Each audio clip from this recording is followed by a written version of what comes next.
حضور کی سیرت، حضور کی سنت یہ بتا رہی ہے جھوٹے مدعی نبوت کا ایک ہی علاج ہے، اس کے خلاف جہاد کیا جائے اور اسے جہنم حاصل کیا جائے۔ حضور پاک صلی اللہ علیہ وسلم کے زمانے ہی میں ایک اور بدبخت ہے، اس نے بھی نبوت کا جھوٹا دعویٰ کر دیا۔ نام اس کا اسود عنسی ہے۔ اسود عنسی نے دعویٰ کر دیا کہ جیسے محمد نبی ہیں میں بھی نبی ہوں۔ رسول اللہ صلی اللہ علیہ وسلم نے اس کے خلاف جہاد کرنے کا حکم دیا، اور وہ بدبخت اسود عنسی نجران کے علاقے میں اس نے نبوت کا دعویٰ کیا۔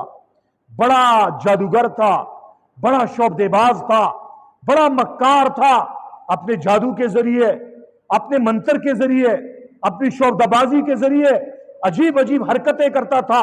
لوگوں کو کہتا تھا دیکھو نبی کے پاس معجزے ہوتے ہیں، میں یہ کر رہا ہوں باقی لوگ نہیں کر رہے، یہ دلیل ہے اس بات کی کہ میں نبی ہوں، میں کیا ہوں۔ چنانچہ بڑے لوگوں کو اس نے ورغلایا، ان کے ایمان پہ ڈاکہ ڈالا، اور پھر اس کے بعد جب اس کے پاس ایک فوج بن گئی، اس نے یمن کے علاقے پر چڑھائی کر دی، یمن کے علاقے پر چڑھائی کر دی۔ رسول اللہ صلی اللہ علیہ وسلم کے صحابہ کرام، دو صحابی وہاں پہ تھے، ایک کا نام عمر بن حزم ہے، دوسرے کا نام حضرت خالد بن سعید ہے۔ ان دونوں نے حضور کو خط لکھا، پیغام بھیجا کہ اللہ کے نبی یہاں پہ اسود عنسی نام کا جھوٹا مدعی نبوت آیا ہے، اور اس نے یمن پہ حملہ کر دیا ہے، اور یمن کے گورنر بازان کو قتل کر دیا ہے، اور بازان کی بیوی کو اپنے قبضے میں لے کر اسے اپنی بیوی بنا دیا ہے، مسلمانوں کو قید کر دیا ہے، غلام اور باندھی بنا دیا ہے، چنانچہ اس کے خلاف کچھ کیا جائے۔ رسول اللہ صلی اللہ علیہ وسلم کے پاس جب یہ میسج، یہ پیغام پہنچتا ہے، رسول اللہ صلی اللہ علیہ وسلم نے اسی وقت خط لکھا کہ اس بدبخت کے خلاف جہاد کیا جائے، اس کے خلاف خروج کیا جائے، اور اس کو جہنم واصل کیا جائے، اس کے سر کو تن سے جدا کر دیا جائے۔ جھوٹے مدعی نبوت کے سر کو تن سے جدا کرنے کے لیے اللہ نے حضرت فیروز دہلوی رضی اللہ تعالیٰ عنہ کو قبول کیا۔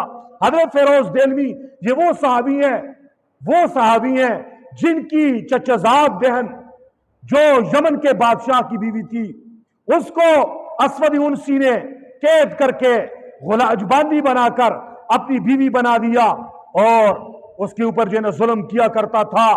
چنانچہ حضرت فیروز دہلوی نے اپنی چچزاد بہن کے ساتھ مل کر ایک منصوبہ بنایا، ایک تدبیر کی، اور رات کے وقت جس محل میں وہ سویا کرتا تھا اس کی دیوار میں اس نے نقب لگایا، سوراخ کیا، دیوار کو گرایا، دیوار کے اندر سے آ گئے، اور جس بیڈ پہ وہ اولہین دجال سویا ہوا تھا، حضرت فیروز دہلوی پہنچے اور اس کو گلے سے جب پکڑا، اس کے گلے کو مروڑ کے رکھ دیا، اور اس کے چیخیں نکلنے لگی۔ اس کے بعد لوگوں نے شور مچانا شروع کر دیا۔ فیروز دہلوی کہنے لگے خاموش ہو جاؤ، تمہارے نبی پہ وحی آ رہی ہے، یہ آواز جو آ رہی ہے، جو گلا دبائے ہوئے تھا نا اس کی جو آواز آ رہی تھی، فرمایا تمہارے نبی پہ وحی اتر رہی ہے، وحی کی آواز ہے، تم خاموش رہو۔ اسے جہنم واصل کر دیا۔ صبح کا وقت تھا، رسول اللہ صلی اللہ علیہ وسلم کے پاس پیغام پہنچ گیا، اسود عنسی کو جہنم واصل کر دیا گیا ہے۔ صبح کی اذان میں اشہد ان محمد رسول اللہ جہاں پہ کہا گیا، یہ صدا بلند کی گئی، وہیں پہ یہ بھی کہا گیا کہ یمن کے اس کذاب کو جہنم واصل کر دیا گیا ہے اور اسے قتل کر دیا گیا ہے۔ تمام مسلمانوں نے اس مبارک کامیابی میں جو ہے نا خوشیاں منائی، مٹھائیاں تقسیم کی۔